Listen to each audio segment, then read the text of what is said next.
Welcome to the GOTO podcast. Each episode covers the brightest and boldest ideas from the world's leading experts in software development. Tune in for practical lessons, compelling theories, and plenty of inspiration. GOTO gathers the brightest minds in the software community to help developers tackle projects today, plan for tomorrow, and create a better future. Stay up to date with the latest in tech through GOTO's top-rated events held online and in person in cities like Amsterdam, London, Copenhagen, and Chicago, and by subscribing to the GOTO Conference's YouTube channel, where you can find thousands more high-quality dev talks. Learn more at gotopia.tech.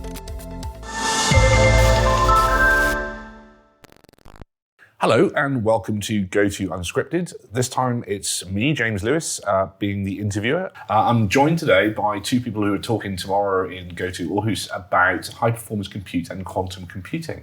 So Stig and Søren, would it be possible for you to introduce yourselves to our audience? Yeah, sure. My name is Stig and I'm a PhD in quantum computers and currently working a lot with quantum computers trying to make them do some interesting stuff.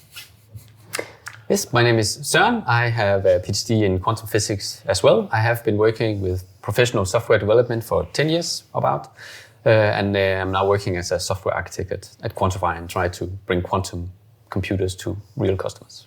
So welcome. Good morning, good afternoon, good evening, whatever time zone you're in.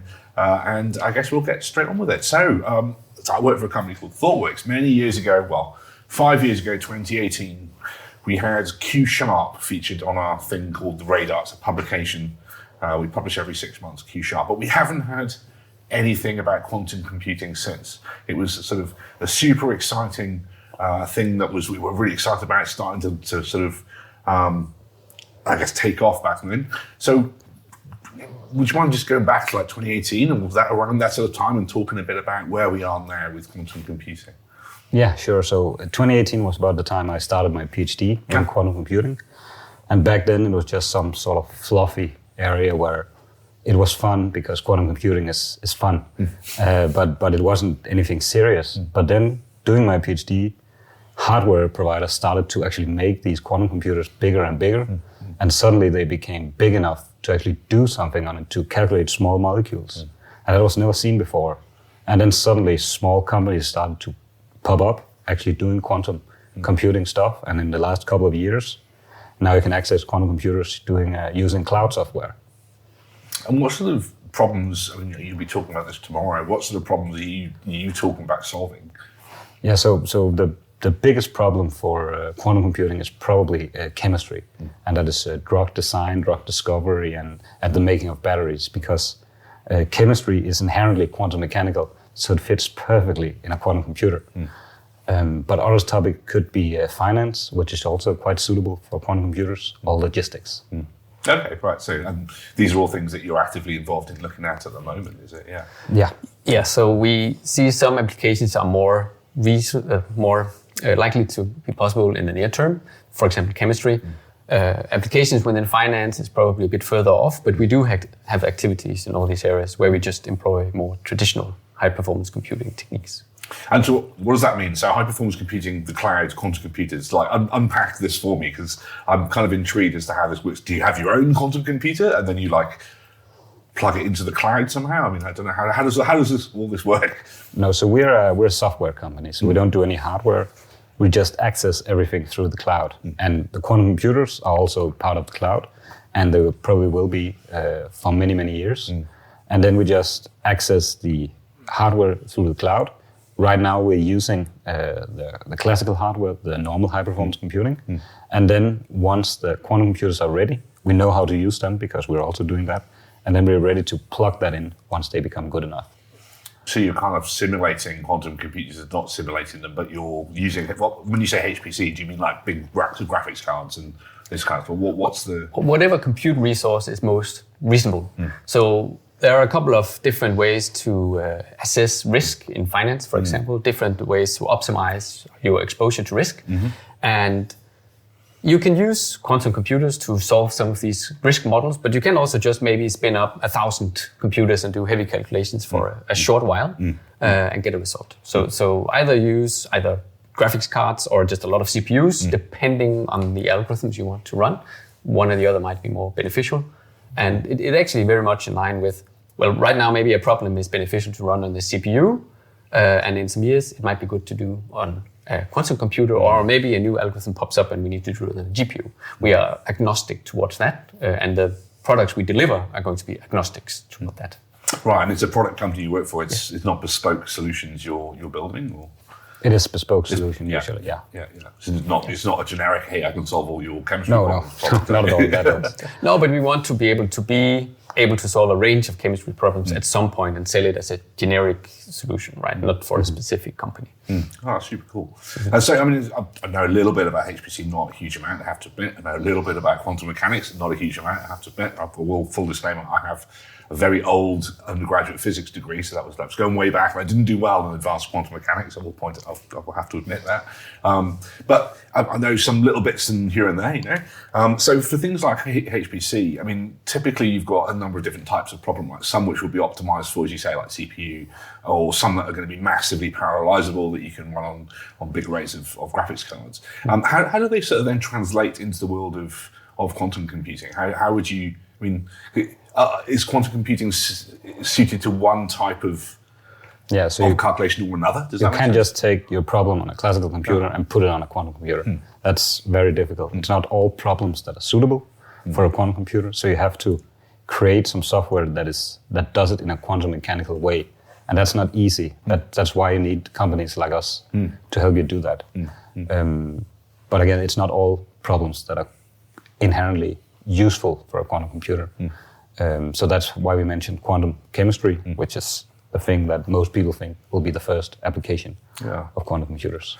And I've read a lot recently about, for example, machine learning being able, like deep fold. If you come across deep fold, and then like machine learning has solved protein folding apparently now. This is a pretty exciting thing. Yeah. Is it those sorts of problems that you're looking to address then? Not usually, because machine learning problems usually have a lot of input of data.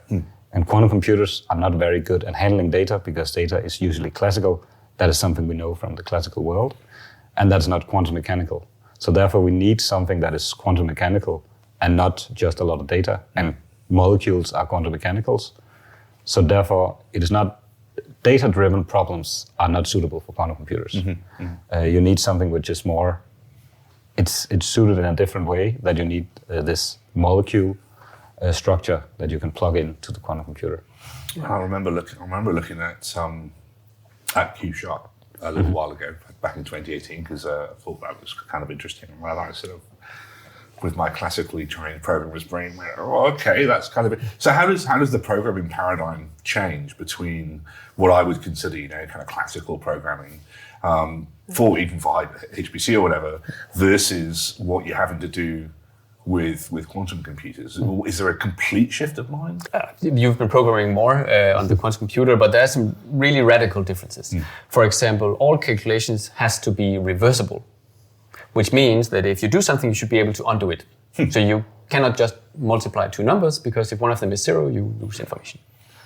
So there's a lot of constraints. You cannot copy information. You're used to be able to make a .clone or whatever. You cannot do that on a quantum computer. It's physically impossible to do.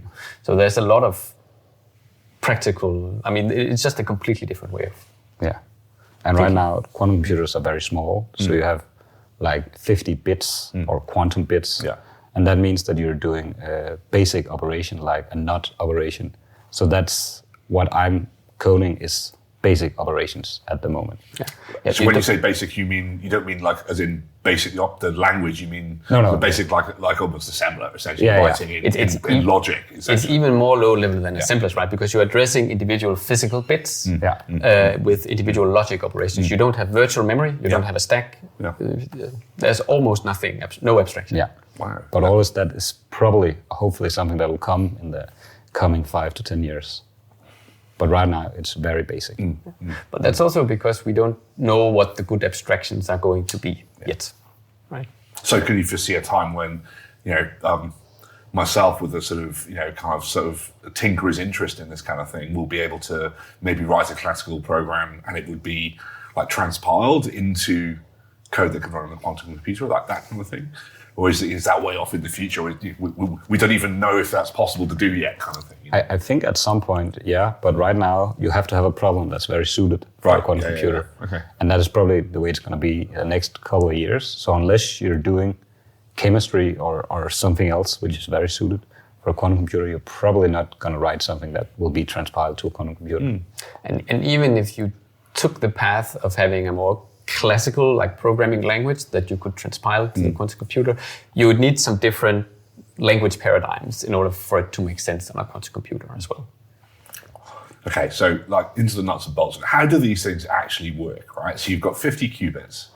You're writing logic operations that are addressing each individual bit. And then you turn the thing on, right? I mean, how does it actually work? What happens? I'm intrigued by this. I've never seen one, and it's super exciting. At the moment, there aren't really any best form of platform for quantum computers, but there are a few different ways. One of them is called superconducting circuits, which is basically a normal computer chip that you supercool. Then it has some inductors and some capacitances, and a type of nonlinear inductor called a Josephson junction. And this Josephson junction is basically a superconducting wire with a hole in the middle. And then you would think, all right, now electrons can't pass through this hole. Okay, yeah. But a quantum mechanical effect is tunneling. So sometimes they can. Yeah, so in the quantum mechanical regime, they can tunnel through. Yeah. And then depending on where the electron is, that is the state of the qubit. Oh, right. Yeah. And so you don't actually know until you observe it whether the electron is one side or the other. And that's Exactly. that's the different. That's more or less different the steps. idea, yeah. That's super cool. Is that the sort of thing you've been working with? That is one of the computers that we're accessing. We're also using someone called trapped ions. Oh, is this out of Duke? So there's some friends of mine who actually were working on this. Is in the US, is it? Or Yeah, there is the IonQ in the US. Yeah. So they're trapping charged ions in magnetic fields. And then these ions are, because they're atoms, they're quantum mechanical. And they are built in a qubit because it's a two-level system. And then they can manipulate these ions and work them as quantum mechanical bits. And you've then got the potential controversy around what Google are calling quantum computing? Yeah, Google, they're using superconducting circuits. Right, they are as well. Yeah. So there are a lot of different platforms. Those were just two. There are at least 5 more on the top of my mind. Right. I think those two are the most common one. Those are the ones that you can access on cloud hardware providers such as AWS or Azure. And we've got these multiple different types of quantum computing system, I guess. And then I hear a lot about, I read a lot about, or at least I see a lot of on phys.org, lots of questions about things like error rates and error correction, and how, hey, we've got this amazing ability to do this calculation, but the state is only coherent for like a fraction of a millisecond. So, yeah. And what challenges, I guess, are you facing at the moment with these systems? Yeah. So right now they're very fragile. They're cohering or decohering very fast. So you can do a number of gates or operations on each qubits, and then they just start doing random stuff that you don't want them to do. So therefore you need error correction, sort of like you have in a normal computer. We just don't notice it anymore because they're so good. Yeah. But we need that at some point, and then we'll make perfect qubits that doesn't do random stuff. But that is also a couple of years down the line. Should be mentioned that error correction is a more complicated subject on a quantum computer, because if you were to measure or read out the result of the computer in order to see whether or not a bit has been flipped, you destroy the state.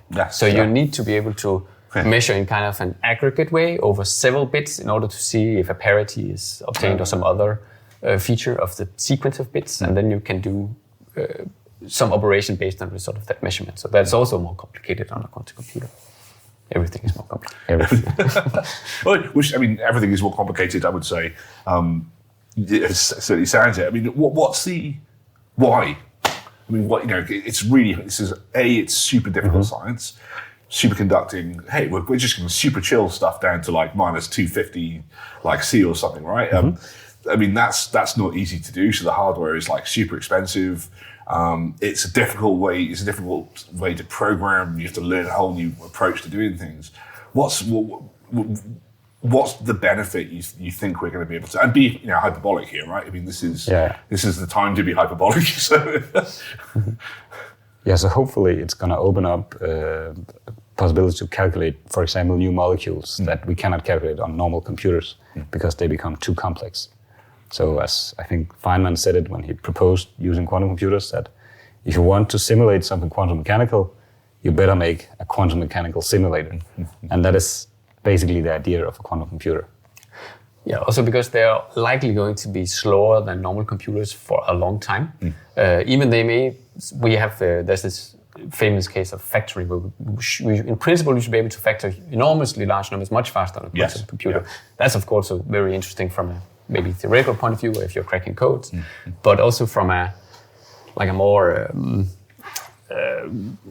if you want to build new stuff, then being able to calculate on more different types of materials more accurately, it doesn't necessarily have to be faster, but it can be more accurate, for example.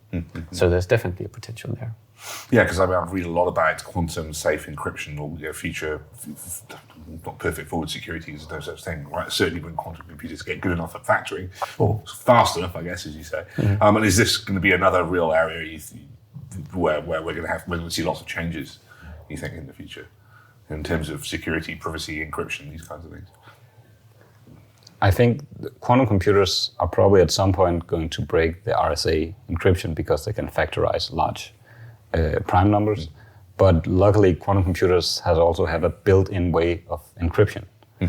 So it will just be that our encryption will have to change, but it has to do that all the time. Encryption is not something static. Yeah, sure. So at some point, quantum will just play a bigger role in encryption. And it should be mentioned that even though RSA is vulnerable to quantum attacks, there are lots of other systems that are more resilient towards it. So there are classical ways around it.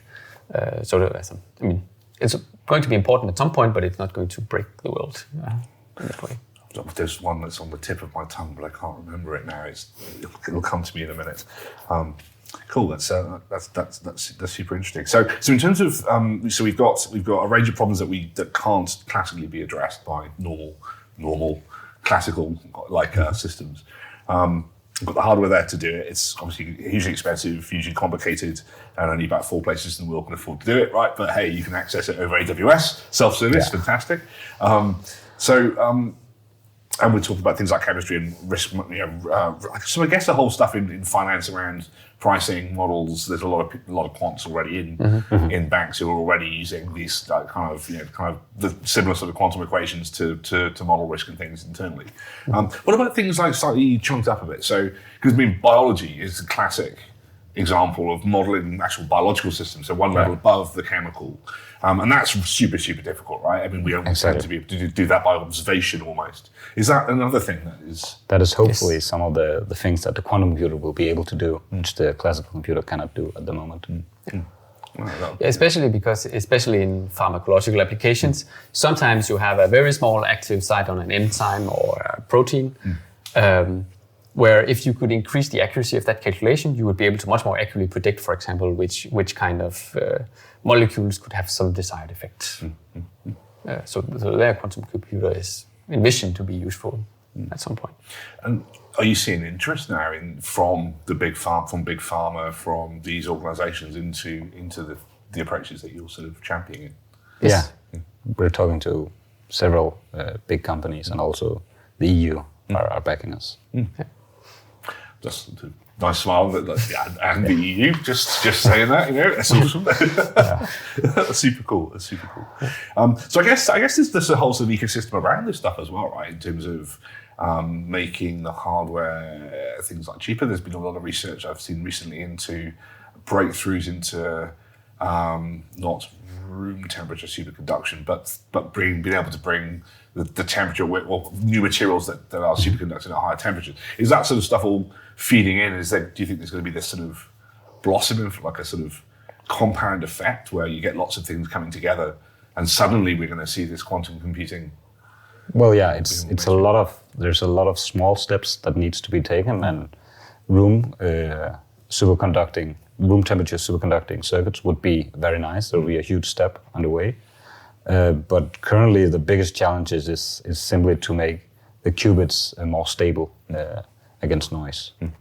Okay, and so how many qubits are we talking about? Is it hundreds? Around I think the record right now is around 400. Right. Yeah. That's super cool. Yeah. But they are not all connected, right? No, they're not so all. So you cannot do arbitrary things with them. No, that's another problem. That when you do qubits, you have to lay them out in a grid, and they have to be close to each other before they can talk to each other. So that's a difficulty of making everyone talk to each other.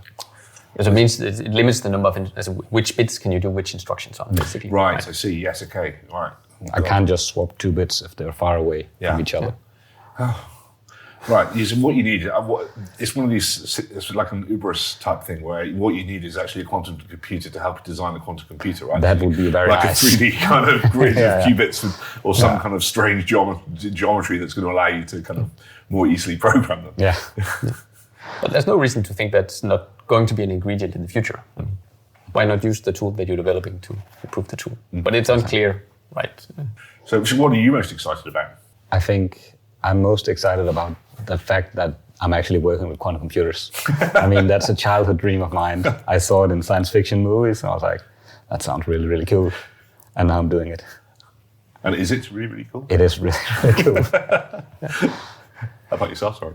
Well, I mean, I also did a PhD within related areas, not quantum computer specifically, but since then I've been doing normal computer software engineering. But it's extremely nice to get back to an environment that's very research oriented and doing stuff with quantum mechanics that I know from my studies. And also, I really enjoy delivering high quality, robust software for customers that just works the way they expect it to.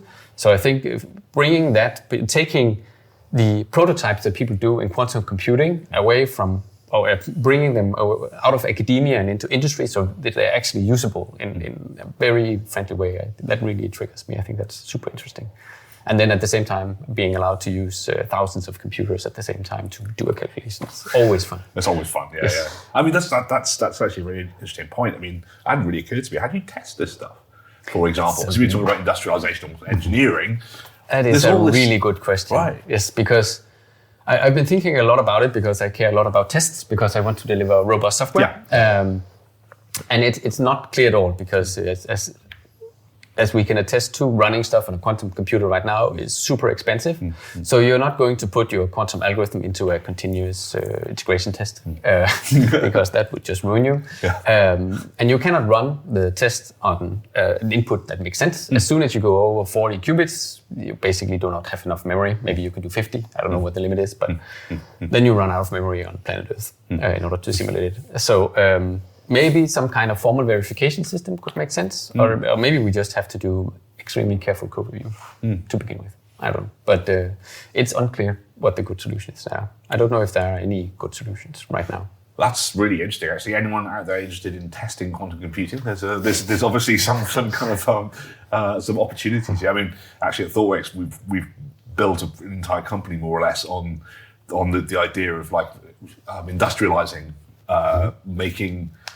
making sort of new paradigms more robust and stable and kind of, so for example, like machine learning, that was a classic kind of Wild West, kind of full of, I won't say cowboys, that's way too strong, but lots of data scientists who are applying really interesting statistical models and writing really interesting algorithms and so on, building interesting models, but without some of the sort of the techniques you would expect from modern software engineering, things like continuous integration or delivery, or even versioning, or even being able to reuse the same model twice in your etc. But there's been lots of advances in that recently. Things like continuous delivery for machine learning and feature stores and all these kind of cool things. So I guess there's lots of opportunities, or will be. Yeah.